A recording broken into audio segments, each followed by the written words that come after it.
Hello everyone, আসসালামু আলাইকুম। কেমন আছেন সবাই? আজ আমি আপনাদের সাথে নতুন একটা আমের আচার রেসিপি শেয়ার করব। এই আচারটা খেতে এত মজা লাগে, আপনারা ফুল ভিডিওটি স্কিপ না করে দেখে নেবেন। তাহলে চলুন, এখানে প্রথমে আমি কাঁচা আম নিয়েছি, আমগুলোকে আমি ছিলে নেব। আমি এখানে 6টা আম নিয়েছি, কিন্তু আমি সবগুলো দিয়ে বানাবো না, আমি মাত্র 2টো আম দিয়ে বানাবো। বাকি যে আমগুলো আছে সেগুলো দিয়ে আমি আইসক্রিম বানিয়ে নেব। আইসক্রিমের রেসিপিটি আমি আপনাদের সাথে পরে একদিন শেয়ার করব। আর যেহেতু আমি দুটো রেসিপি একসাথে বানাবো, সেজন্য কিন্তু সবগুলো আমি একসাথে কেটে তারপরে আমি এখন সিদ্ধ করে নেব। এই আমগুলোর কিন্তু বিচি তেমন একটা শক্ত হয়নি, একটু নরম আছে, সেজন্য আমি কিন্তু ফুরুটো ফালি দিয়ে ভিতরের যে অংশটা আছে বিচির ভিতরে সেটা ফেলে দিলাম। এই যে এভাবে আমি ফেলে দিয়ে তারপর আমি ধুয়ে নিলাম। এখন আমি চলে যাব চুলার মধ্যে। এই যে চুলাতে আমি পানি দিয়ে দিলাম, এখানে হাফ কাপের মতো দিয়ে আমি ঢাকনা দিয়ে সিদ্ধ করে নেব। এখানে অন্য কোনো কিছু মিশাবো না। এই যে এইভাবে সিদ্ধ করে তারপরে আমি একটা চাকনি দিয়ে ছেলে নেব।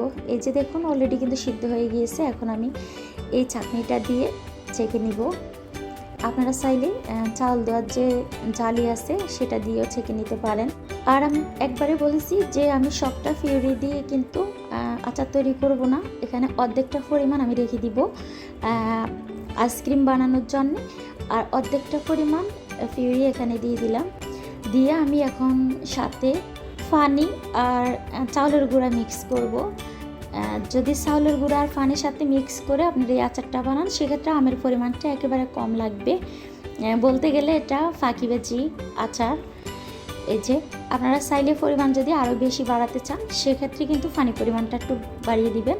আর দিয়ে দিলাম এখানে আমি বিট লবণ, আর এমনিতে লবণ দিয়ে দিলাম প্রথমে, তারপরে বিট লবণ দিলাম, এখানে চিলি ফ্লেক্স দিলাম। এই যে মরিচগুলোকে টেলে আমি গুঁড়ো করে দিয়ে দিলাম। আর এখানে দিয়ে দিলাম আমি পুদিনা পাতা ব্লেন্ড করে নিয়েছি হাফ কাপ ভিনেগার দিয়ে। আর এখানে দিয়ে দিলাম আমি চাট মশলা। আজকে আমি পাঁচফোড়ন দিব না, আমি এখানে চাট মশলা দিব, যেহেতু এটা আচার বানাবো। আর এখানে আমি 1 কাপ চাউলের গুঁড়া আর দিয়ে দিলাম 2 কাপ চিনি। আপনারা যদি পানি পরিমাণটা বাড়াতে চান, সেক্ষেত্রে কিন্তু চাউলের গুঁড়া পরিমাণটা বাড়িয়ে নেবেন। এখনও কিন্তু আমি চুলাটা জ্বালাইনি, আমি সব কিছু একসাথে মিক্স করে তারপরে আমি চুলাটা জ্বালিয়ে দিব।